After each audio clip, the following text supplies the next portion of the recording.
Ah, c'est vraiment incroyable.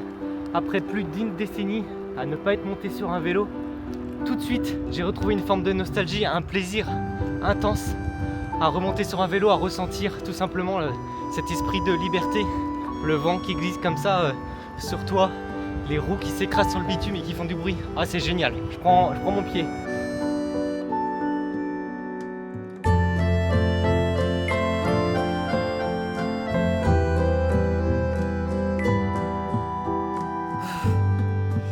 Quand ça fait 10 ans que t'as pas fait de vélo et que tu fais quoi, 35-40 km, bah t'es cuit. Et là je suis complètement cuit. Mais quelle idée de faire du vélo un dimanche matin quand ça fait si longtemps que t'en as pas fait. Mais la raison elle est toute simple, c'est que j'ai fait une promesse il y a 27 ans à mon grand-père et j'ai décidé que cette année j'allais la tenir. Forcément il faut un petit peu de contexte alors je vous explique un peu tout ça. Cette promesse est liée à un instant. Certes court, mais un fort instant de complicité que j'ai eu avec mon grand-père. S'il m'a marqué au point aujourd'hui d'en faire toute une vidéo, c'est parce que ces moments-là ont été trop rares. Vous savez, la vie n'a pas été facile pour lui, et la tristesse qu'il portait tel un fardeau avait pris la forme de la solitude et de la colère. Il mettait autant de passion à détester la vie et les gens autour de lui qu'à aimer ce qu'il jugeait parfait. La musique classique ou prendre son vélo pour parcourir à son rythme les routes de sa région, ça, c'était parfait. Il est en partie celui qui m'a mis les fesses sur une selle, celui qui m'a fait aimer un sport qui m'a accompagné de l'enfance à ma jeune vie d'adulte. Lorsque je me remémore le jour où nous avions fait une sortie ensemble, il m'avait parlé de son coureur préféré, Federico Bahamontes. Il me racontait ses exploits avec ce ton si passionné, si colérique qui le caractérisait. Bahamontes était un coureur à la dure. Pas comme les mauviettes d'aujourd'hui, lui il était capable de monter le Galibier à l'Alpe d'Huez avec ses vieux vélos, sans se plaindre, sans caméra, sans rien. Et c'est vrai que quand t'es un gamin de 10 ans et que tu vois ton grand-père aussi passionné dans son discours, tu peux pas rester insensible. En tout cas, moi, j'ai pas pu. Et je lui ai répondu, de manière très naïve, peut-être même inconsciente, « Moi aussi, papy, quand je serai grand, je vais monter le Galibier et l'Alpe d'Huez, tu vas voir. » Bon, la vérité, c'est que 27 ans plus tard, j'ai toujours pas tenu cette promesse. Du moins, pas encore. Et que l'Espagnol Bahamontes court avec beaucoup d'autorité. Le voici ici en compagnie de Charlie Gaulle dans les gorges de la Bourne, avant Villard-de-Lans. L'Espagnol Bahamontes va gagner son Tour de France dans cette étape.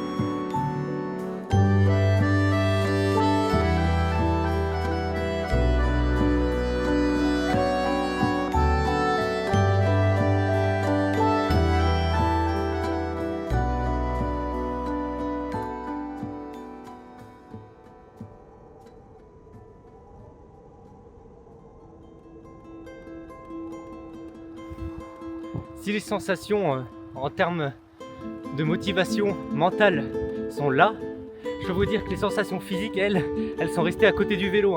Elles sont pas montées dessus. Parce que dès qu'il y a une petite montée, j'ai mon cœur qui s'emballe, les jambes qui brûlent. Bon, on va pas se mentir, je pars vraiment de zéro. Et je vais devoir m'entraîner beaucoup plus que prévu. Quand je vois en fait la circulation, la route, le temps et winter is coming et ouais, l'hiver arrive du coup, je vais devoir m'entraîner à la maison. On va partir sur un bon petit home trainer et s'entraîner comme ça tout l'hiver à l'intérieur.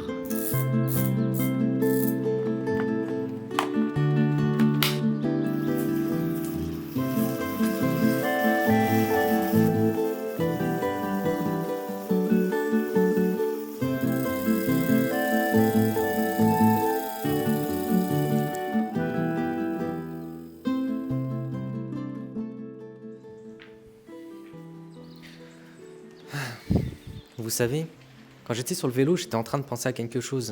J'ai oublié de vous dire un détail qui a son importance.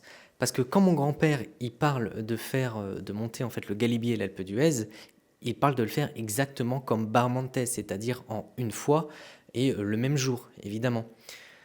Sauf que ça va même beaucoup plus loin que ça. Quand on parle de ces deux cols mythiques, on parle en fait d'une étape du Tour de France qui pourrait totalement chambouler le classement général. L'étape reine du Tour de France. On parle en vérité de ça.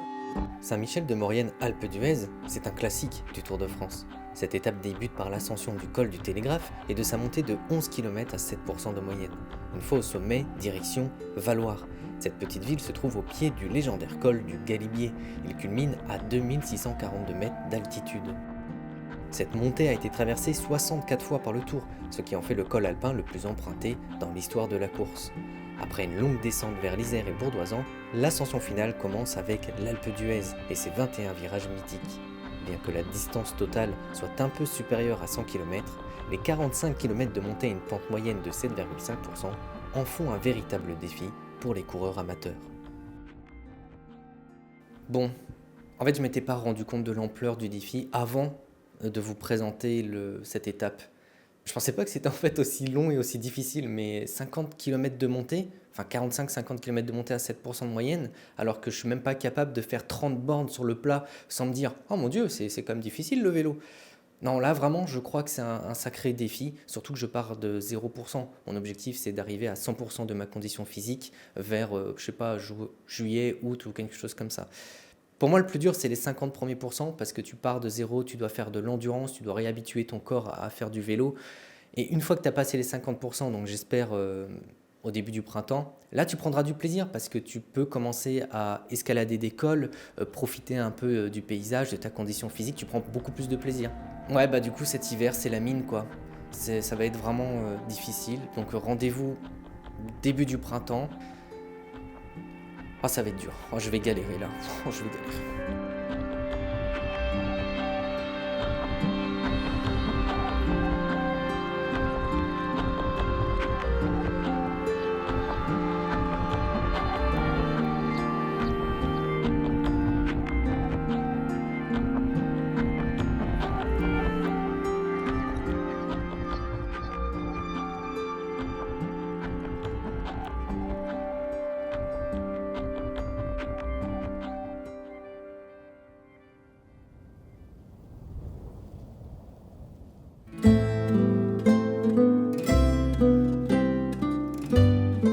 Et nous voilà au sommet.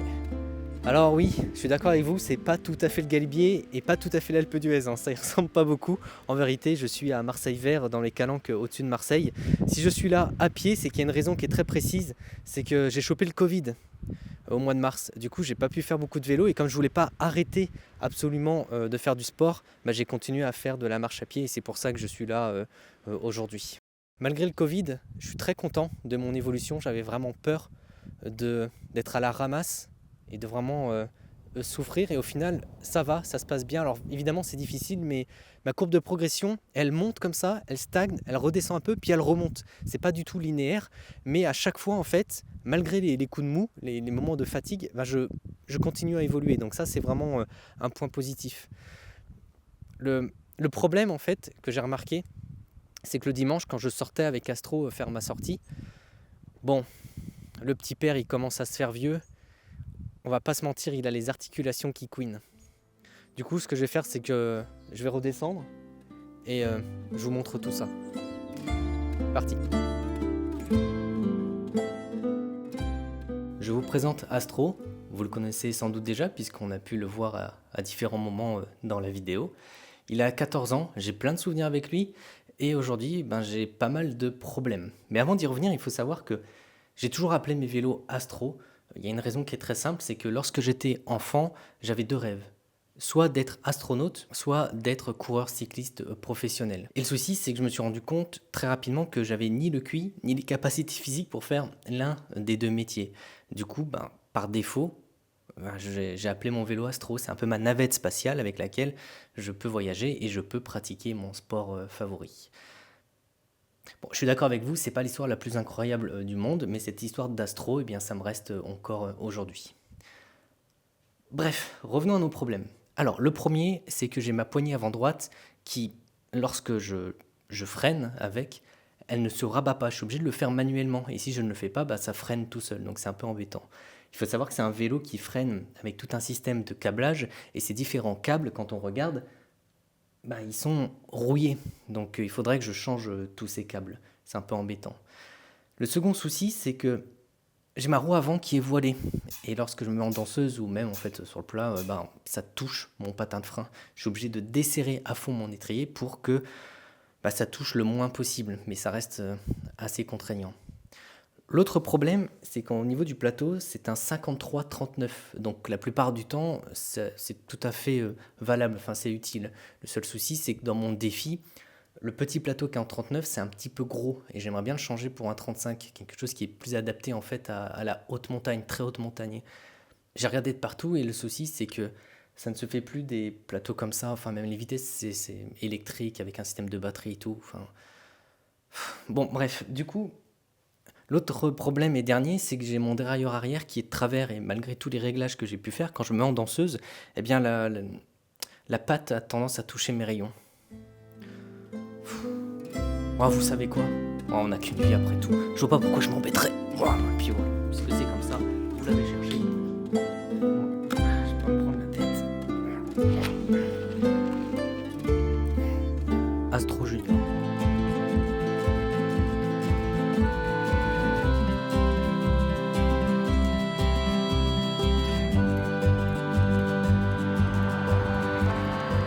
Là, j'arrive au col de la Gineste.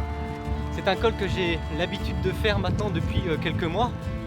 Et je l'ai monté tellement plus rapidement, beaucoup moins fatigué. Le vélo, il t'entraîne, c'est vraiment impressionnant. J'avais peur que à faible vitesse en montagne, ça soit gênant et qu'il me freine. Wow, rien, pas du tout. Je m'étais complètement trompé. Et là, même si le temps il est pas terrible aujourd'hui, on est quand même au mois d'avril, faut pas exagérer. Vous voyez ? Le brouillard et tout ça qui cache Marseille et qui cache la mer, ça n'empêche que avec un vélo comme ça, t'es obligé de prendre trop de plaisir. Voilà, on est arrivé au sommet. Mon Dieu, quel plaisir, la condition physique elle est là. Et avec un vélo pareil, je me sens prêt à partir. Mais dès que le Galibier ouvre, je ferai télégraphe Galibier. Et au moins pour me tester avec ce vélo. Et on verra ce que ça donnera. En tout cas, j'ai trop hâte d'y aller.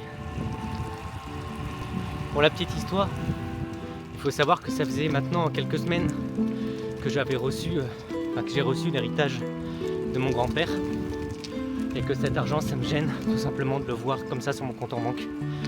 Et comme il y a 14 ans, c'est mon grand-père et mes parents qui m'ont aidé à acheter Astro, pour moi, le plus logique c'était d'acheter le même vélo 14 ans plus tard avec l'argent de mon grand-père.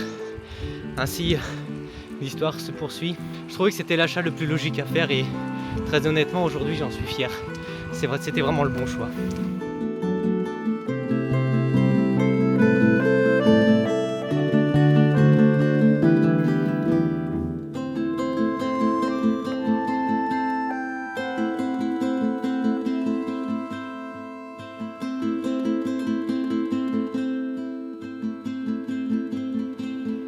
Bon les gars, je viens de monter le télégraphe, je viens de me prendre une pluie, je suis trempé. Je vous montre un petit peu les nuages qu'il y a devant moi et le Galibier où il est, regardez. Il y a de la neige, il y a beaucoup de nuages et ça se trouve à peu près à 16-17 km de là où je suis. Bon, on va voir. Pour moi le vrai problème c'est que je suis frigorifié quoi. C'est ça le souci. Mais ce qui est agréable, c'est que regardez comme c'est vert et comme c'est beau. Je me demande en fait, qu'est-ce qui m'attend en haut. J'espère de la neige, j'espère des murs de glace. Parce qu'en fait, on est le 6 juin et le Galibier a été ouvert le 1er juin. Donc il y a sans doute des murs de glace. Donc on va aller voir ça dans quelques instants. Le télégraphe, le col du télégraphe, je l'ai vraiment bien monté. C'est la première fois que je le monte avec ce vélo, et purée, quelle machine, c'est incroyable.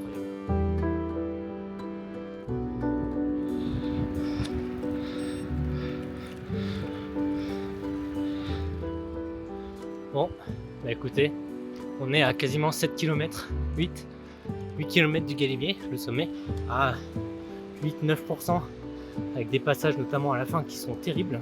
C'est vraiment là le test pour savoir si tu as la condition physique ou pas.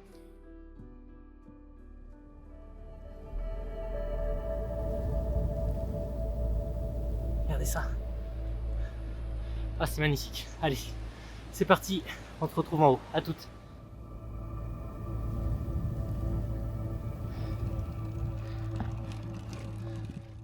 Bon. On est à 3 km du sommet. La température elle a chuté méchamment. Oh mais mon dieu, qu'est-ce que c'est beau. Oh les frissons. La route est incroyable. Je pense qu'elle a été refaite pour le Tour de France. Regardez ça. C'est un billard. Oh mon dieu. C'est un billard. Il y a un peu de vent qui souffle, il est de face. Ça complique un peu la tâche. Le fait qu'il fasse vraiment très froid sollicite d'autant plus mais en physique.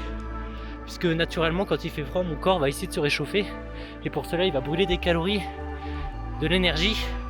Cette énergie à 3 km du sommet, j'en ai bien besoin quoi. Mais c'est merveilleux, j'ai des frissons depuis tout à l'heure. On est sur un col mythique. Et il est magnifique, pour moi c'est l'un des plus beaux. Si ce n'est le plus beau. Allez, je parle pas plus, sinon je vais tomber dans les vapes. Allez, à toutes.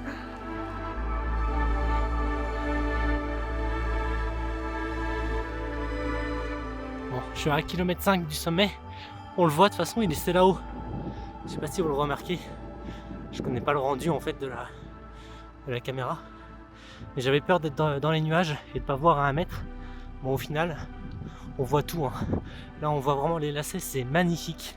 Regardez ça. Oh, c'est incroyable. De toute façon, le dernier kilomètre, ça sera les lacets qu'on voit devant. Donc ça va être vraiment que du plaisir. Quel bonheur.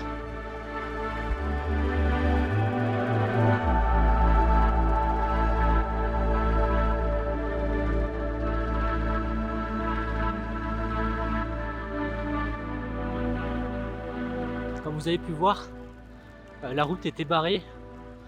Très honnêtement, je peux pas faire autrement que passer. Et je pouvais pas rater ce spectacle. C'était impossible. Après tant d'efforts. Ce mur de glace comme ça qui m'attend. Ce col, ce dernier kilomètre. C'est mythique en fait. Pour les cyclistes. Donc ouais. On va le faire tranquillement. On va arriver en haut. C'était vraiment incroyable.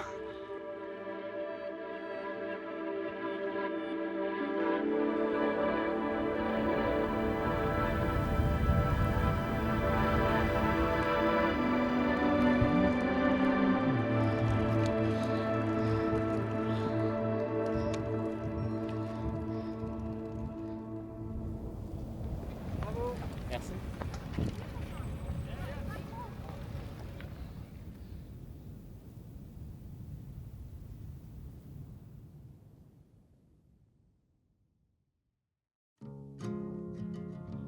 Bon voilà, on est arrivé.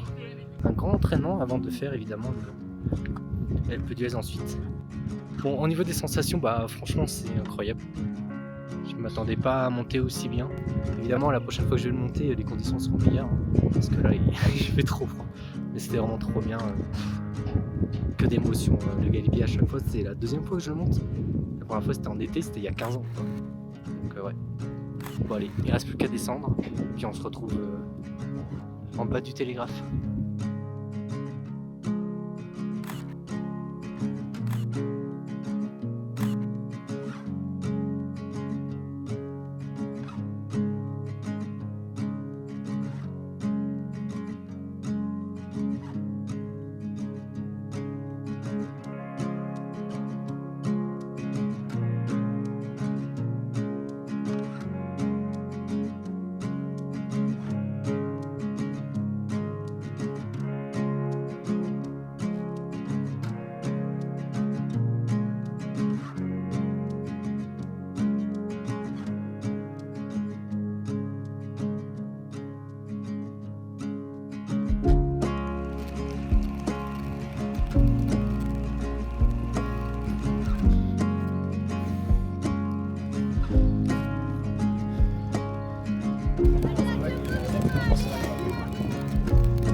voilà, bah, il ne reste plus qu'à rentrer.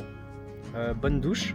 Et puis on va aller regarder l'étape. Je vais essayer de me poser un peu vers les 500 mètres. J'ai vu qu'il y a en fait 350-500 mètres. Il y a une espèce d'épingle qui est vraiment magnifique et on les voit vraiment de loin. Donc ça va être génial. J'espère qu'il ne va pas pleuvoir puisque regardez, le soleil se cache derrière les nuages. Et comme il y a très peu de vent, j'imagine que les nuages ils vont pas partir tout de suite, quoi. Mais c'est trop tard. Thymen Arensman, il va tout droit à la deuxième victoire. Il n'y croit pas de ses yeux, mais c'est lui qui triomphe à la blague. Et la deuxième place pour Vingegaard. Pogačar n'aura pas bougé et déjà terminé troisième.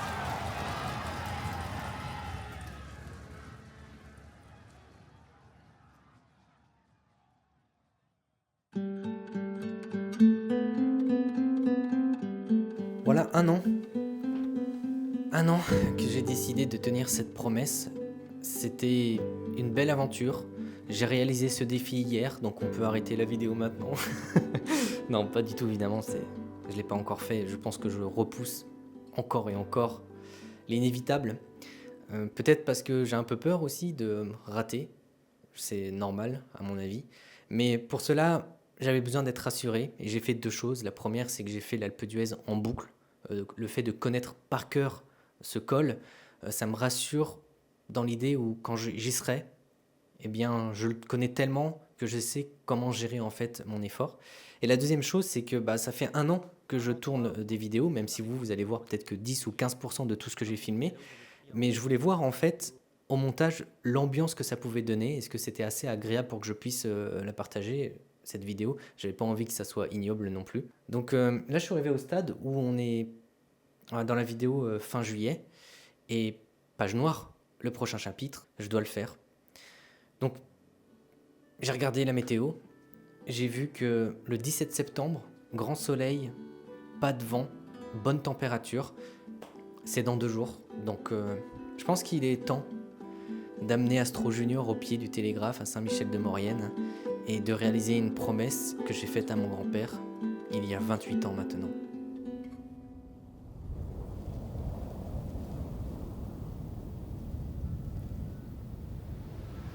Bon bah voilà, nous sommes à Saint-Michel-de-Maurienne. Le jour J est arrivé, donc il ne reste plus qu'à grimper. C'est là-bas, le télégraphe. Et le galibier, on le voit pas, mais en fait il est derrière la montagne. Donc le premier objectif évidemment pour nous, ça va être de grimper ce télégraphe. Je vais pas forcément filmer énormément le télégraphe, puisqu'on se situe essentiellement sur des routes avec pas mal de forêts.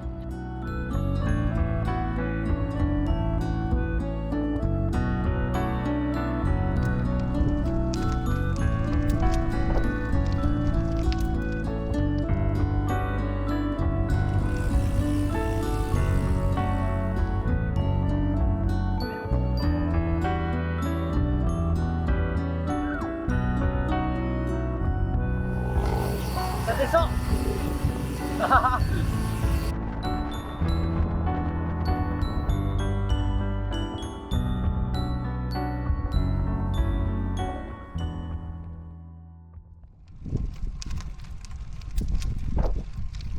On arrive au plan Lachat.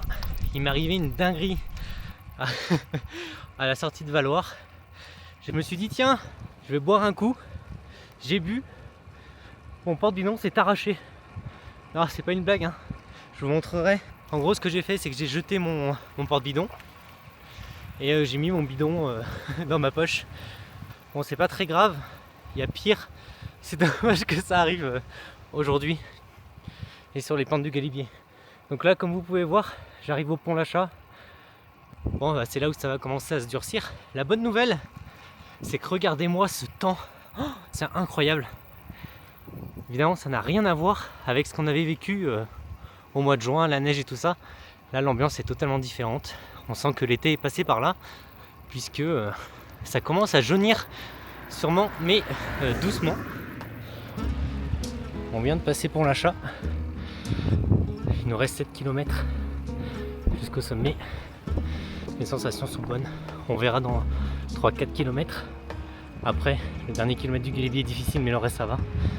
Donc on verra comment les sensations sont.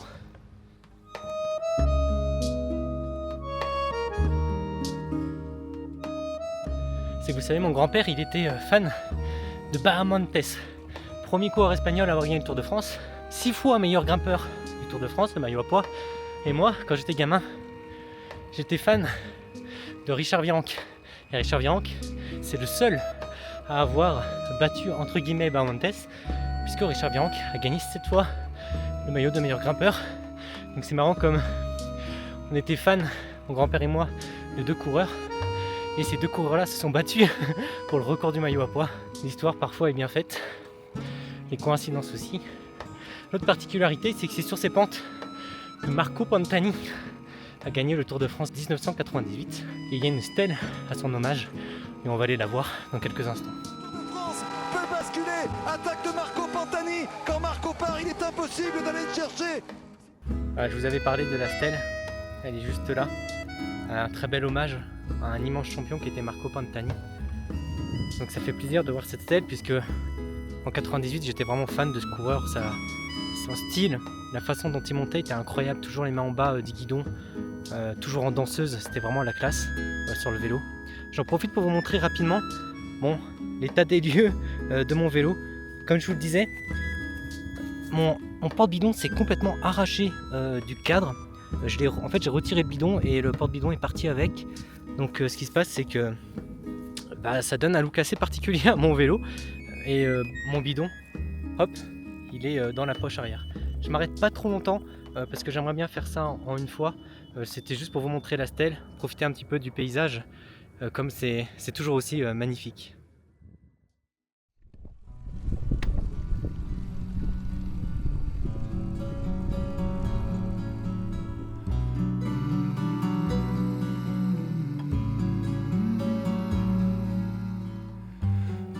Vous savez, à ce moment-là, on est à 3 km du sommet. Je me demande en fait pourquoi j'ai fait cette promesse. Sans doute c'était pour rendre mon papy fier, quoi. Me dire, t'as vu, moi aussi je suis capable de le faire. Moi aussi, je suis un pur grimpeur. Et puis plus le temps passe, plus les kilomètres s'enchaînent. Je me demande en fait tout simplement si le but de tout ça, comme d'habitude c'est le voyage, c'est les souvenirs, c'est le moment présent. De se dire que je suis heureux et en fait j'aurais pas fait cette promesse, j'aurais pas pris des risques, je serais pas sorti un peu de ma zone de confort, j'aurais pas vécu ça et je regrette pas une seule seconde. Peut-être que je vais regretter dans l'Alpe d'Huez et que je vais souffrir.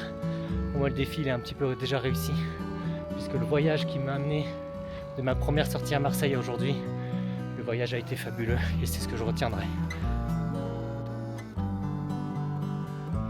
Allez, ça y est, on est arrivé. Même entraîné, je peux vous garantir que ça reste un défi. Le Galibier, ce n'est jamais facile, mais c'est toujours incroyable à faire. C'est tellement mythique. Et regardez le virage et la neige qui nous accueille tout au fond là-bas. Oh, c'est prodigieux, c'est vraiment magnifique.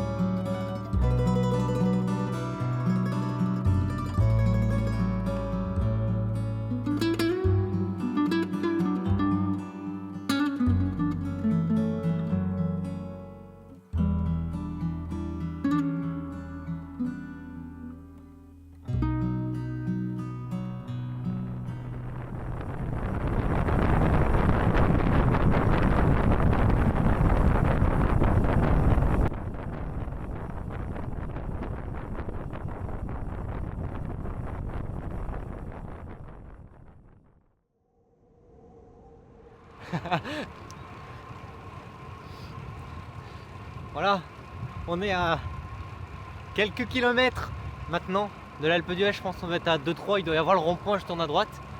Et après c'est tout en haut. Ah, j'arrive pas à croire que je suis au pied de l'Alpe d'Huez. J'avais prévu d'être ici à peu près 70% de mon endurance consommée. Ah, je vais pas vous mentir, je suis à 80. Donc il me reste 20% pour monter l'Alpe d'Huez. À mon avis, sur la fin, je vais vraiment souffrir. On verra. En tout cas, on y arrive. J'ai hâte d'être devant le premier virage. Vous allez voir, c'est une rampe, c'est exceptionnel. Bon, comme prévu, j'ai mal aux jambes. Je pense qu'il me faudra quand même quelques kilomètres pour me remettre en jambes tout simplement, pour réchauffer les muscles. La particularité de l'Alpe d'Huez, c'est que c'est une montée qui se fait en 21 virages et chaque virage a un insigne, on peut dire, un hommage avec le nom des coureurs et des différents vainqueurs à l'Alpe d'Huez. Que dire, c'est la montée mythique du Tour de France et on est en plein dedans. Ah, quel plaisir! Je reviens pas que je suis là à ce moment-là. On vient de finir les 3 premiers kilomètres. C'est ceux que je redoutais le plus parce que je me suis dit, si je suis cuit ici, ça va être très compliqué de faire la suite. Très honnêtement, ça va être vraiment dur, vraiment. Ce qui fait le charme de l'Alpe d'Huez à mon sens, c'est que c'est une route qui a été faite vraiment au flanc de la montagne. C'est pour ça qu'il y a beaucoup d'épingles. C'est pour ça aussi qu'il y a évidemment beaucoup de relief et que c'est une montée qui est pensée, faite pour les grimpeurs, avec de la distance, des épingles, des pourcentages. Donc je pense que c'est aussi ce qui fait son charme.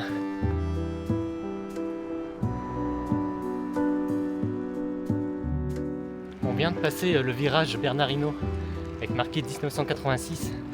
C'est l'un des moments forts de l'histoire du Tour de France dans sa globalité, puisque Bernard Hinault s'impose, mais c'est bien Greg LeMond qui va gagner le Tour de France.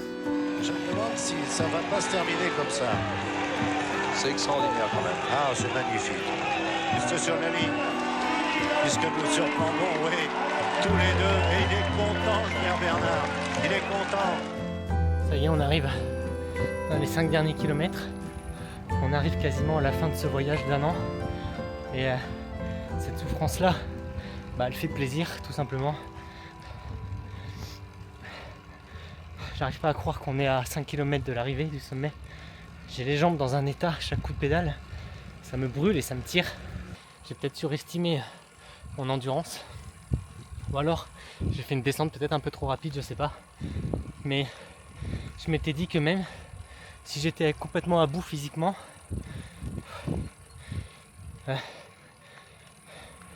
le fait d'être à quelques mètres de la fin, ça allait me donner la force et le courage nécessaires pour finir. Et là, clairement, c'est le mental qui prend le dessus sur le reste. C'est difficile de décrire en fait toute l'émotion qui me parcourt actuellement parce que je suis tellement fatigué. Mais je peux penser qu'au chemin parcouru, encore une fois, ce voyage m'a amené à un seul endroit. C'est ici, à l'Alpe d'Huez. Quelle belle histoire, une promesse qui sera donc tenue. Évidemment, je ne vais pas m'arrêter là. Je vais aller jusqu'à la ligne d'arrivée du Tour de France. Je suis carbonisé de fatigue. J'ai les jambes, me brûlent chaque coup de pédale. On l'a fait.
Je me suis souvent demandé pourquoi mon grand-père et moi avons trouvé dans le cyclisme une vraie passion. Et je pense que cette promesse m'a fait comprendre que ce sport c'est un moyen de s'évader, pour mieux se retrouver. Cette communion avec la nature en avançant vers un objectif, pour moi ça a un effet thérapeutique. Il aide aussi à faire Le deuil de ce qu'on a aimé, de ce qu'on a perdu, mais aussi de ce que nous avons jamais eu. Mon grand-père m'aura accompagné pendant ce voyage et je suis heureux en fait d'avoir construit ce souvenir avec lui. Cette histoire est dorénavant la nôtre et finalement, je me demande si je n'aurais pas eu ce véritable moment de complicité. Alors, peut-être pas comme je l'avais imaginé, mais il a existé. Et c'est ce que je retiendrai.